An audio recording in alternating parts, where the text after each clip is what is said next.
মোহাম্মদ সাহিম। আমি বরিশাল বিভাগের পিরোজপুর জেলার শারিকতলা গ্রামে বসবাস করি। তো এখন রাত 7:30 বাজে আর এখন আমাকে আমার প্রাইভেট টিচার প্রাইভেট পড়তে যেতে বলেছে এবং সে নাকি আমাকে রাত 11টা থেকে 11:30 পর্যন্ত প্রাইভেট পড়াবে। ভাই পড়ে গ্যাস, তোমরা কিন্তু কিছু দেখো নি, ঠিক আছে? তোমরা কিছু দেখো নি, চলো তোমাদেরকে আমার প্রাইভেটে নিয়ে দেখাই যে এখন আমরা কেমন কি পড়ালেখা করি আর কিভাবে কি চলে। আসলে একটু পর দেখা হচ্ছে। গাইস, এটা যেহেতু আমার ফার্স্ট ব্লগ, তাই আমার অনেকটাই নার্ভাস ফিল হচ্ছে। রাত 7:30 বাজে আর আমি এই টাইমে প্রাইভেট পড়তে যাচ্ছি, কারণ সামনে 28 তারিখ আমার পরীক্ষা আর আমার প্রাইভেটের মাস্টার বলেছে আমাকে এই টাইমে ডেইলি প্রাইভেট পড়তে যেতে।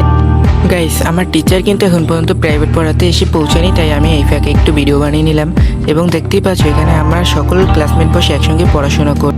গাইস, আজকে আমার পড়া না হওয়ায় আমার প্রাইভেট টিচার আমাকে খুব মারে। গাইজ এখন রাত 11:30 বাজে আর এখন আমাকে প্রাইভেট থেকে ছুটি দিয়েছে। সো আমি এখন বাড়ি যাচ্ছি। আজকের মতো ব্লগটা এখানেই শেষ। তোমাদের সাথে আবার 2 দিন পর আবার নতুন ব্লগ নিয়ে দেখা হবে নদীর পাড়ে। তাহলে বাই বাই, আমার চ্যানেলের সাথে কন্টিনিউ থেকো। বাই।